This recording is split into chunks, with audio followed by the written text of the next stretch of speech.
You post your wins. You celebrate every small victory. You share your plans before they even begin. And deep inside, you know something is wrong.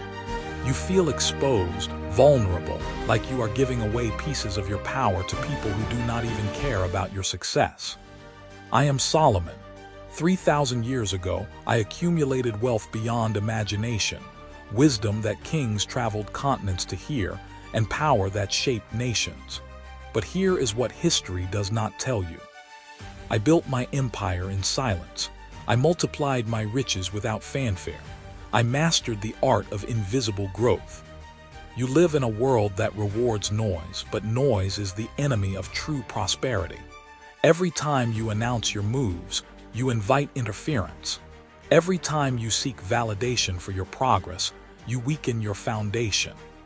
Every time you make yourself the center of attention, you become a target. Today, I will share with you the 5 sacred rules I used to build wealth that lasted millennia. Not the wealth that crumbles with the first storm, but the kind that grows in darkness, strengthens in silence, and multiplies while others sleep. This is not about hiding your success from shame. This is about protecting your success from destruction. You are not here by accident. You feel it, that hunger for something deeper than the surface-level prosperity that everyone else chases. You want to build something real, something lasting, something that cannot be touched by the opinions of others or the chaos of the world. The man who masters silence masters his destiny. The man who builds in secret builds forever. The man who seeks no applause receives all the rewards. This is your moment to choose a different path. Not the path of the loud and the desperate, but the path of the wise and the wealthy. If you are ready to transform not just your bank account, but your entire approach to success, then you need to hear every word of what comes next. And if this resonates with the part of you that knows there is a better way, subscribe now. Because what I am about to reveal will change how you think about wealth forever. Number 1, the spiritual value of discretion. You feel it, do you not? That burning need to tell the world about your victories, your plans, your breakthroughs. You achieve something meaningful, and the first impulse is to announce it, to share it, to make sure others witness your progress.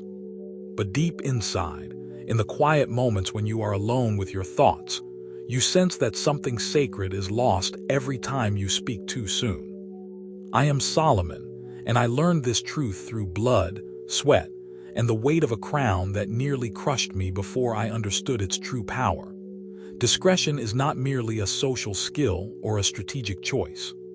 It is the spiritual foundation upon which all lasting wealth is built. When you speak of your plans before they bear fruit, you do not simply share information. You scatter your spiritual energy to the winds. You invite chaos into order. You transform potential into mere possibility. Think of a seed planted in rich soil. Does it announce its presence? Does it declare its intention to become a mighty tree? No, it works in the darkness, drawing nutrients from the earth, growing roots so deep that no storm can uproot it. Only when it has established its foundation does it break through the surface. By then, it is already strong enough to withstand the elements. Your dreams, your financial goals, your plans for wealth creation are no different. They require the same silent gestation period. They need to be protected from the premature exposure that weakens their spiritual core. Every word you speak about an unfinished plan is energy that should be invested in the plan itself. Every moment you spend seeking validation for your potential is time stolen from actualizing that potential. I once knew a merchant in my kingdom who discovered a trade route that could make him wealthy beyond measure. He had mapped the path, identified the goods that would sell at extraordinary prices, and calculated profits that would set his family free for generations. But he could not contain his excitement. He spoke of his discovery at every gathering, painted visions of his coming success to anyone who would listen. Within months, that same route was crowded with competitors. His advantage vanished like smoke in the wind. His discretion died, and with it, his opportunity for greatness. The spiritual value of discretion lies not in hiding your success from others, but in protecting your success from the corrupting influence of premature exposure. When you keep your plans close to your chest, they maintain their purity. They grow according to divine timing rather than human impatience. They develop the strength they need to survive in a world that destroys most dreams before they have a chance to breathe. Wealth born from spiritual maturity carries a different energy than wealth born from ego and noise. It attracts less envy because it reveals itself gradually.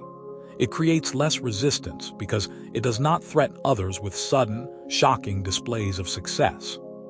It builds trust because it proves itself through consistent action rather than ambitious promises. The wise understand that discretion is the ultimate form of self-respect. When you protect your plans from casual conversation, you honor the sacred nature of your ambitions.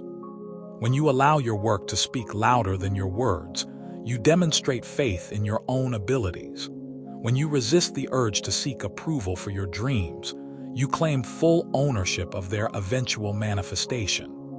This is the first pillar of Solomon's wealth, not the accumulation of gold, but the cultivation of spiritual discipline. Not the announcement of greatness, but the quiet, relentless pursuit of excellence. The man who masters discretion masters the art of turning potential energy into kinetic power. He builds his empire in the shadows, and when it finally emerges into the light, it is already too strong to be challenged, too established to be undermined, too pure to be corrupted. This is how legends are born. Not in the spotlight of premature celebration, but in the sacred silence of disciplined action. Number 2, why exposure delays prosperity. You have felt the sting, have you not? You shared your biggest dream with someone you trusted, painted a picture of your vision with enthusiasm and hope, only to watch their face change. Maybe they smiled politely while doubt filled their eyes. Maybe they offered unsolicited advice that planted seeds of uncertainty in your mind. Maybe they simply changed the subject, dismissing your ambition as if it were a child's fantasy. That moment when you realized you had given away something precious to someone who was not worthy of receiving it. I have watched this pattern repeat itself across millennia in my time and in yours. The moment you expose an immature plan to the world, you invite forces that will work against its success. This is not paranoia. This is spiritual law. When you reveal your intentions before you have the power to protect them, you make yourself vulnerable to sabotage that operates on levels you cannot even perceive. Comments become chains around your dreams. When others know your plans, they feel entitled to judge them, to modify them, to insert their own fears and limitations into your vision. Their well-meaning suggestions are often rooted in their own failures and disappointments. Their skepticism becomes a weight you must carry while trying to build something extraordinary. Their envy, even when unconscious, creates resistance that slows your progress and clouds your judgment. Picture a young eagle learning to fly. If it announces its first attempts to every creature in the forest, what happens? The snakes below whisper that it will fall.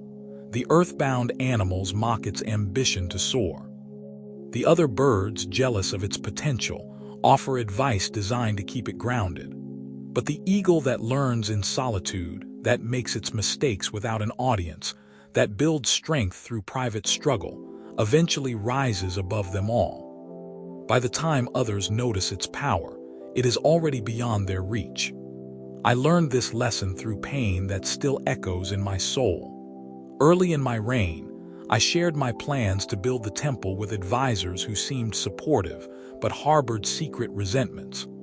They smiled to my face while working behind my back to complicate every aspect of the construction.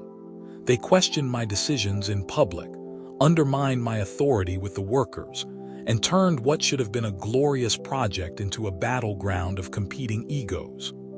I realized that my mistake was not in the conception of the temple, but in the premature exposure of its sacred blueprints to mind that were too small to understand its significance. Your ego believes that sharing your success will multiply your joy, but it actually divides your power.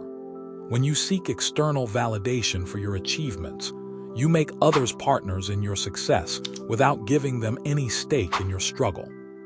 They receive the satisfaction of being included in your moment of triumph without having invested any of their own sacrifice to make it possible. This imbalance creates resentment, not admiration. It breeds jealousy, not respect. Financial security demands emotional security. The two cannot be separated. When you expose your wealth-building strategies to people who have not demonstrated their own financial wisdom, you invite their unconscious resistance into your process. Their doubt becomes your doubt. Their limitations become your limitations. Their fear of your success becomes the very obstacle that prevents your success from manifesting. The turning point comes when you realize that prosperity is not a social activity. It is a deeply personal journey that requires focus, discipline, and protection from outside interference. The energy you spend explaining your vision to people who cannot see, it is energy stolen from the vision itself. The time you waste seeking approval from people who are not qualified to give it is time that should be invested in building the very thing you are trying to validate. Here is what I learned through decades of building wealth in a world full of people who wanted to tear it down. Keep your financial goals as sacred as your prayers. Share them only with those who have proven their ability to build alongside you, not just consume what you have built. Let your results do the talking, and speak them only after they have spoken loudly enough to silence all doubt. The man who builds in secret builds with the full force of his focused intention. The man who builds in public builds against the resistance of every person who believes he does not deserve what he is trying to create. Choose your battles wisely, for the greatest battle is often the one you avoid by keeping your weapons hidden until the moment they are needed most. Number 3, the first rule, speak less than you achieve. Every morning you wake up with fire in your chest, ideas flowing like a river, plans that could change everything. And every morning you face the same temptation that has destroyed more dreams than failure ever could. The temptation to speak these plans into existence instead of working them into reality. You believe that words have power, and they do, but their power is not an announcement. Their power is in the silence that protects them until they are strong enough to stand on their own. Speaking less than you achieve is not about humility, though humility flows from it. It is not about false modesty, though modesty may follow it. It is about understanding the fundamental difference between potential energy and kinetic energy. When you speak about what you plan to do, you release potential energy into the atmosphere where it dissipates like steam from a kettle. When you work in silence and speak only about what you have already accomplished, you transform that potential into kinetic force that moves mountains. I have witnessed the birth and death of kingdoms. I have seen empires rise from whispers and crumble from shouts. The pattern never changes. Those who announce their greatness before achieving it are consumed by the expectations they create. Those who achieve greatness before announcing it have already built the foundation necessary to sustain it. Imagine a master craftsman working on a piece that will define his legacy. Does he invite spectators into his workshop while the wood is still rough, while his vision is still taking shape? Does he describe the finished masterpiece while his hands are still learning its contours? No. He works in solitude, making mistakes that no one sees, discovering techniques that no one critiques, building skills that no one judges. Only when the work is complete does he unveil it to the world. By then, it speaks louder than any words he could offer. There was a time in my youth when I believed that sharing my vision would inspire others to join me, that describing my goals would attract the resources I needed to achieve them. I learned painfully that the opposite is true. When you describe your immature plans, you invite input that confuses your direction. You attract people who want to participate in your success without contributing to your struggle. You create expectations that pressure you to move faster than wisdom allows. I remember announcing my intention to become the wealthiest king in history. The words felt powerful as they left my lips, but they immediately became chains around my spirit. Suddenly, every decision I made was measured against this public declaration. Advisors who had never built anything themselves felt qualified to judge my methods. Enemies who had never risked anything meaningful used my own words to set traps for my downfall. I realized that I had given away my greatest advantage, the element of surprise. The turning point came when I understood that results are the only language that truly matters. Words can be argued with, debated, dismissed. Results cannot be denied. When you let your achievements speak for themselves, they carry an authority that no amount of eloquent description can match. When you present the world with accomplished facts rather than ambitious plans, you control the narrative completely. Protection of immature plans is spiritual warfare. Every dream in its early stages is vulnerable to the negativity of small minds and the interference of envious hearts. When you speak your plans too early, you expose them to forces that have the power to kill them before they have developed the strength to survive. But when you nurture them in silence, they grow roots in soil that others cannot reach. They develop resilience that makes them antifragile to criticism and immune to sabotage. External validation is the enemy of internal conviction. The moment you need others to believe in your dream, you have already begun to doubt it yourself. The moment you seek approval for your direction, you have surrendered your authority to people who are not qualified to lead you. The moment you explain your purpose to those who cannot see it, you allow their blindness to become your blindness. Here is the practical wisdom that has guided me through the accumulation of wealth beyond measure. Set your goals in private. Work toward them in silence. Celebrate them only after they have already changed your reality. Let others discover your success. Do not announce it to them. Build your reputation on what you have done, not on what you promise to do. The strong tree does not bend in every wind, because it spent years growing roots that no storm can reach. The wise man does not defend his plans because he has invested his energy in making them undeniable rather than making them understood. Speak less than you achieve, and you will find that your achievements begin to speak louder than any words you could ever choose. Number 4, the second rule: work in secrecy. In the deepest hours of the night, when the world sleeps and distractions fade into silence, you know the truth that daylight makes you forget. Your greatest work happens when no one is watching. Your clearest thoughts emerge when no one is judging. Your most powerful decisions crystallize when no one is questioning. Yet every morning, you return to the performance of productivity, the theater of progress, the exhausting dance of working for an audience instead of for results. Working in secrecy is not about hiding your efforts from shame. It is about protecting your efforts from the corrupting influence of external expectations. When no one is watching, you work with pure intention. When no one is measuring, you work with authentic rhythm. When no one is commenting, you work with undiluted focus. This is how empires are built, not in the spotlight of public attention, but in the sanctuary of private dedication. The difference between working with an audience and working in solitude is the difference between performance and creation. When others are watching, you unconsciously adjust your methods to appear more impressive, more confident, more successful than you actually feel. You spend energy managing perceptions instead of improving reality. You make decisions based on how they will look rather than whether they will work. Think of a master sculptor working with marble. If he allows spectators to observe his process, what happens to his concentration? He begins to explain his choices instead of making them intuitively. He rushes through delicate work to maintain the audience's interest. He second-guesses techniques that would otherwise flow naturally from his hands.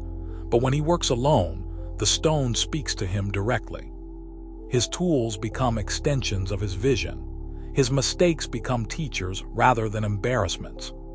I built my fortune through projects that no one knew existed until they were generating wealth that no one could ignore. While other rulers held public conferences to announce their economic plans, I quietly identified opportunities that others overlooked. While they debated strategies in front of advisors who had never created anything themselves, I was already testing solutions in markets they did not even know existed. While they sought approval for their ideas, I was already counting profits from mine. There was a period when merchants from distant lands came to my kingdom speaking of trade routes that could revolutionize our economy. Most of my advisors wanted to form committees, conduct studies, and hold discussions that would last for months. Instead, I secretly sent my most trusted agents to explore these routes, establish relationships with key traders, and secure agreements that would give us exclusive access to the most profitable goods. By the time other kingdoms learned of these opportunities, we already controlled them. The secrecy was not about keeping others from benefiting. It was about ensuring that our efforts would not be undermined by the chaos that follows public knowledge. When everyone knows about an opportunity, everyone competes for it, and the advantage disappears. When everyone knows about your methods, everyone can copy them and your edge vanishes. When everyone knows about your timeline, everyone can interfere with it, and your control dissolves. Focus grows when no one is watching because attention becomes undivided. You are not splitting your mental energy between doing the work and explaining the work. You are not fragmenting your concentration between achieving results and managing impressions. You are not dividing your time between building something real and maintaining something artificial. Small silent steps create great victories because they accumulate power without attracting resistance. Each action builds upon the previous one without interference. Each success generates energy for the next attempt without creating expectations that must be managed. Each breakthrough happens in an environment where it can be properly integrated before it must be defended. The turning point comes when you realize that your audience is not your ally. Even when they mean well, they become obstacles to your progress. Their questions slow your momentum. Their doubts create friction in your mind. Their suggestions divert your energy into directions that serve their curiosity rather than your goals. But when you work in secrecy, your only audience is reality itself, and reality always tells the truth about whether your methods are working. Here is the practical wisdom that has guided every successful venture in my long life. Create your workshop where others cannot enter. Build your strategies where others cannot influence them. Test your ideas where others cannot interfere with them. Let the world see your results, never your process. Let them study your success, never your methods. The master works in darkness not because he fears the light, but because darkness allows him to see clearly without the distraction of shadows cast by those who would rather watch than work. When you work in secrecy, you work with the full power of concentrated intention, and that power creates achievements that no amount of public effort can match. Number 5, the third rule: control your emotions. The moment you feel anger rising in your chest, the moment frustration clouds your judgment, the moment fear whispers its poison into your ear, you stand at a crossroads that will determine not just your next decision, but the entire trajectory of your wealth. In that moment, you have a choice that separates the rich from the poor, the wise from the foolish, the masters from the slaves. You can react or you can respond. You can surrender to emotion or you can harness it as a tool. Every emotion you cannot control is a doorway through which your enemies can enter your life. Every reaction you cannot manage is a weakness that others can exploit. Every feeling you cannot master is a chain that binds you to outcomes determined by forces outside your influence. But the man who learns to control his emotions becomes the man who controls his destiny. Calmness is not the absence of feeling. It is the presence of power. When you remain calm in situations that would drive others to panic, you see opportunities that they miss. When you stay composed under pressure that would crush lesser men, you make decisions from wisdom rather than fear. When you maintain your center while others lose theirs, you become the anchor around which success can organize itself. I have seen more fortunes lost to uncontrolled emotion than to market crashes, natural disasters, and wars combined. The merchant who panics when prices fall and sells at a loss. The investor who gets greedy when profits soar and risks everything on one final bet. The entrepreneur who gets angry at criticism and burns bridges that could have carried him to safety. These are not stories of bad luck. These are stories of emotional failure. Picture a ship's captain navigating through a storm. The winds howl, the waves crash, the crew panics, but his hands remain steady on the wheel. He has trained himself to think clearly when thinking clearly matters most. His emotions are present but controlled, informing his decisions without overwhelming his judgment. He uses fear as information about danger, anger as energy for action, and hope as fuel for persistence. This is how the wealthy navigate the storms of financial uncertainty. There was a time when a neighboring kingdom defaulted on a massive debt they owed to my treasury. My advisors urged immediate military action. My generals wanted to invade before the news spread to other debtors. My emotions agreed with them. I felt betrayed, disrespected, cheated. But I had learned to pause between feeling and acting, to create space where wisdom could enter before anger could escape. Instead of declaring war, I quietly investigated why the debt had not been paid. I discovered that their kingdom had been devastated by drought, their crops had failed, and their people were suffering. Rather than demanding payment that would have crushed them completely, I offered to restructure the debt in exchange for exclusive trading rights to their recovered harvests for the next decade. That decision, born from controlled emotion rather than reactive anger, generated more wealth than the original debt would have provided and turned an enemy into a grateful ally. The wise think before reacting because thought creates options while reaction creates limitations. When you respond emotionally to challenges, you see only the options that your emotions allow. Fear shows you only escape routes. Anger shows you only targets for destruction. Greed shows you only immediate gains. But when you control your emotions, you can use them as advisors while maintaining your authority to make the final decision. Silence that prevents rash decisions is worth more than gold. The words you do not speak in anger cannot be used against you. The deals you do not make in desperation cannot bankrupt you. The partnerships you do not enter out of loneliness cannot betray you. The investments you do not make from greed cannot destroy you. Sometimes the most profitable action is no action at all. Controlled emotion becomes controlled energy, and controlled energy can be directed toward any goal with laser focus. The anger that could have destroyed a relationship can be transformed into determination to prove yourself through success. The fear that could have prevented you from taking necessary risks can be converted into careful planning that maximizes your chances of victory.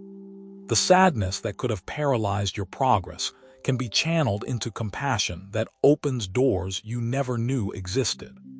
Here is what I have learned through decades of building wealth in a world designed to steal it from those who cannot protect it. Your emotions are not your enemies, but they are not your masters either. They are powerful horses that can carry you to greatness if you learn to ride them, or they can trample you to death if you let them run wild. The choice is always yours. The man who masters his emotions masters his circumstances.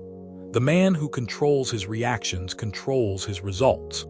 The man who harnesses his feelings as tools rather than surrendering to them as masters becomes a force that cannot be stopped, because his power comes from within where no external force can reach it.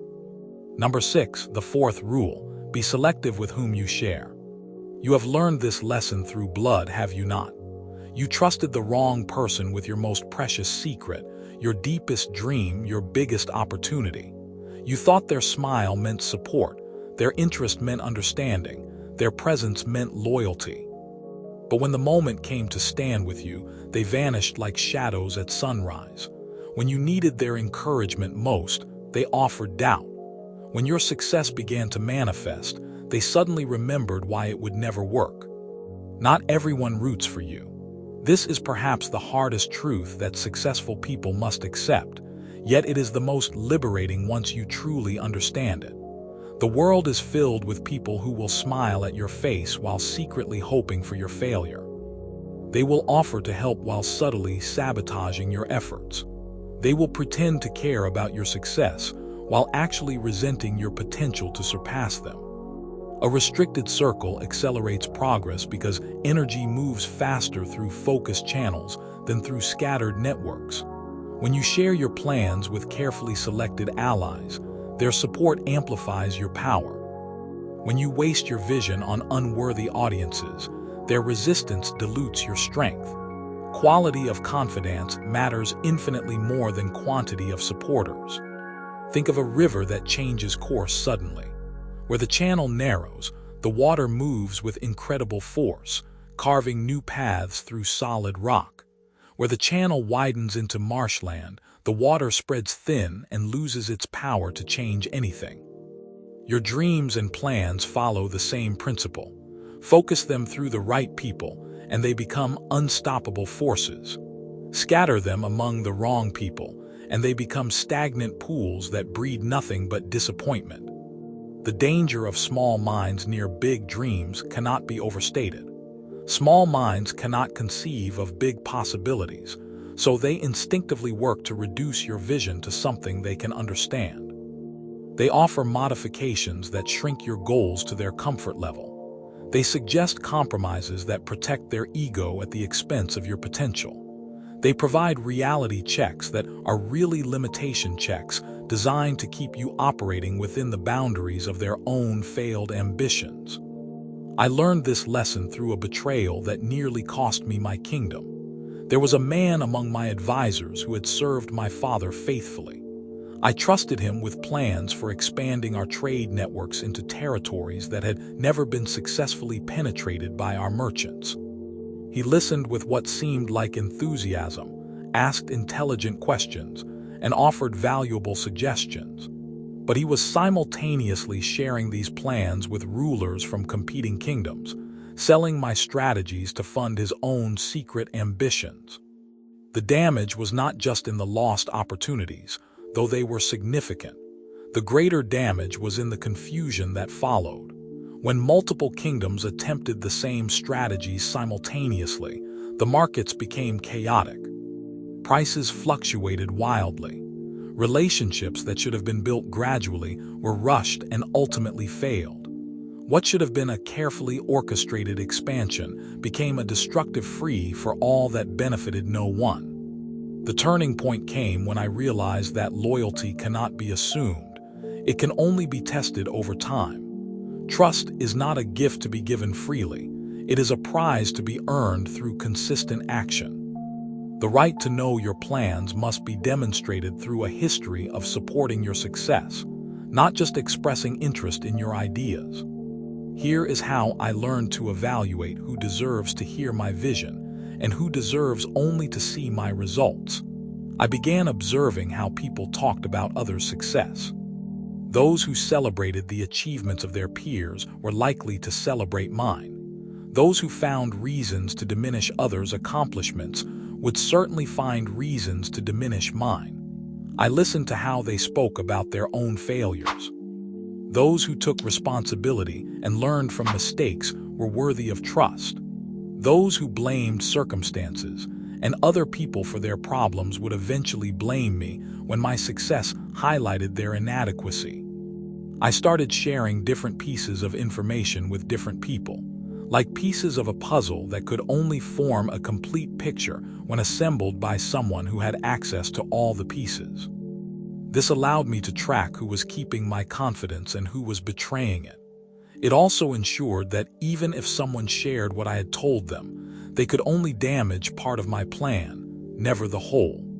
The practical wisdom is this: earn the right to hear someone's dreams by proving your ability to protect and nurture them. Before you share your vision with anyone, ask yourself whether their life demonstrates the wisdom, discretion, and loyalty that your dreams deserve.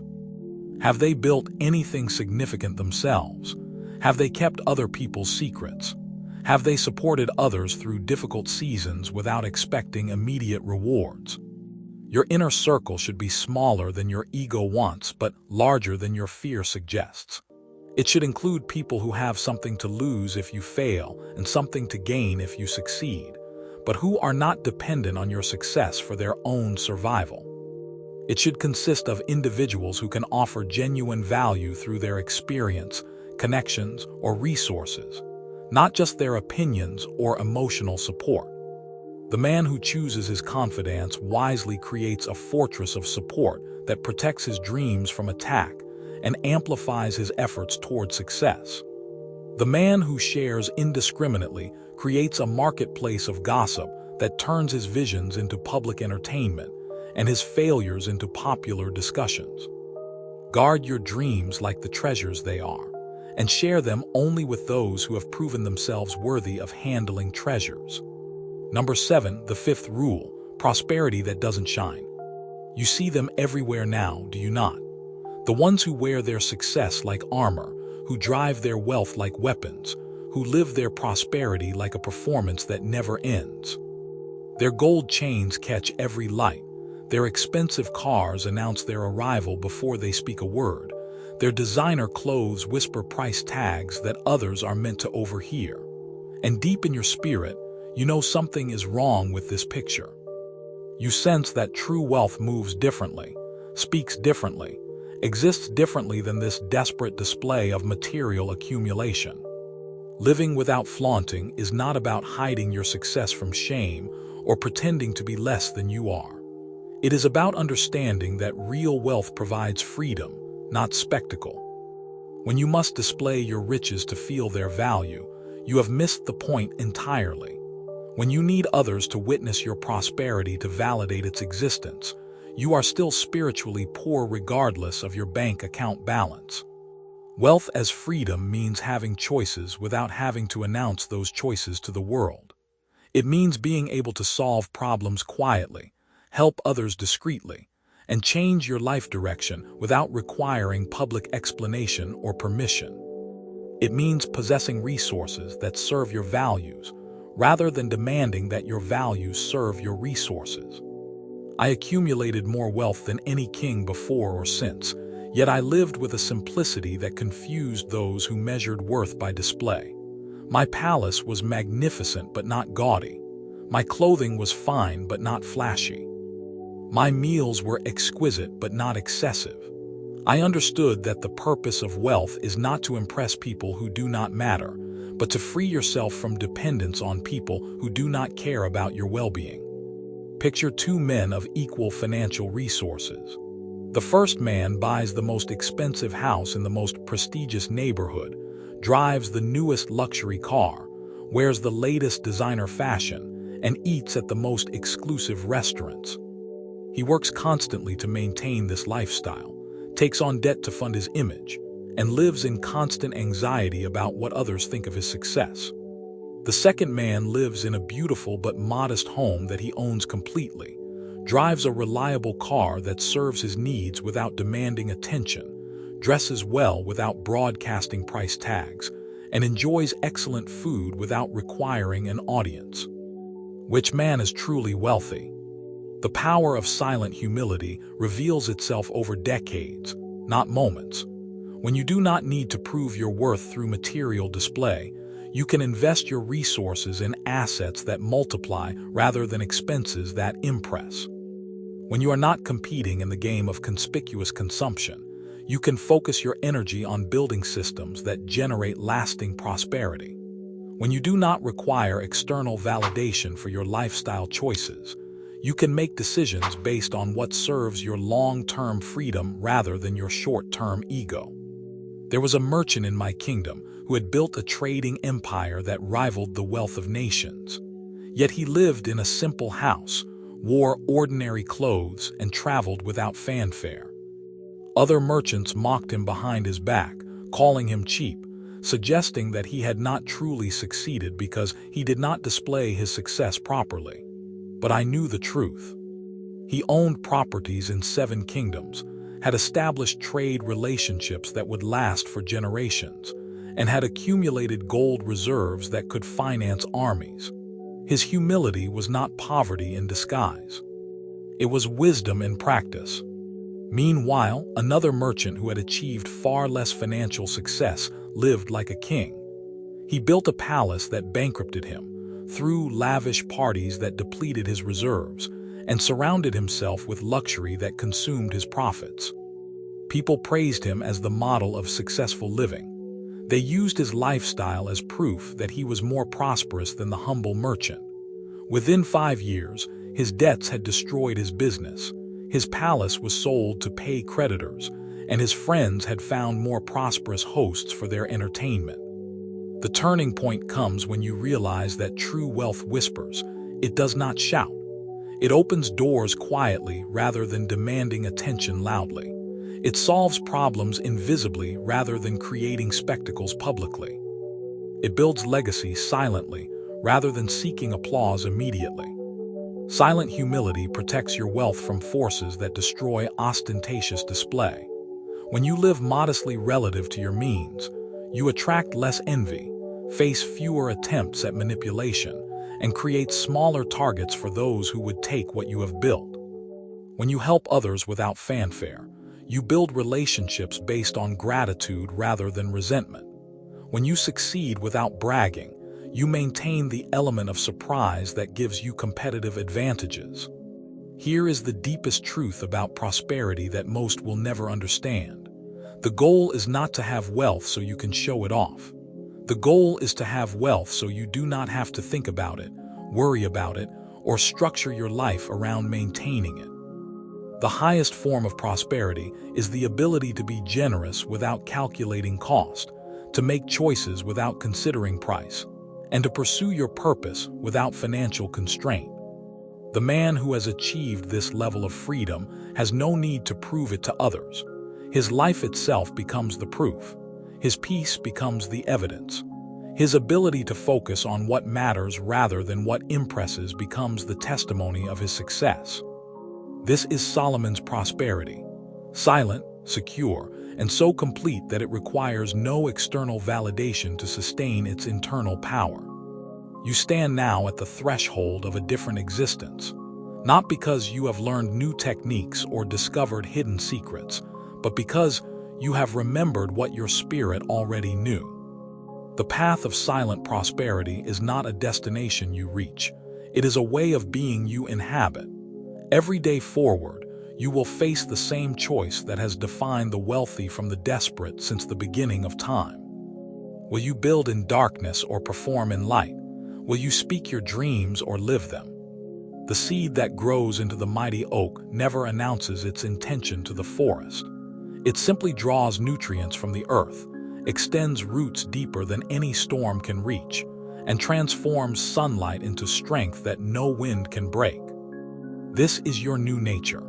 You are becoming the force that others will study but never fully understand, the success that others will admire but never truly replicate, because they will see only your results, never your methods. As you walk this path of discretion, you will notice that opportunities begin to reveal themselves differently. People will start to trust you with bigger responsibilities because your silence has proven your wisdom. Resources will flow toward you because you have demonstrated that you can handle them without losing your center. Doors will open that remain closed to those who demand attention rather than earning respect. The noise of the world will continue around you, but it will no longer penetrate your focus. Others will chase recognition while you chase results. Others will seek approval while you seek improvement. Others will announce their plans while you accomplish yours. This is not isolation, this is elevation. If you feel the power of this ancient wisdom awakening something deep within your spirit, join those who choose to walk the path of silent mastery. The journey has no end because growth has no limits, and every step taken in wisdom leads to ground that few will ever have the courage to explore.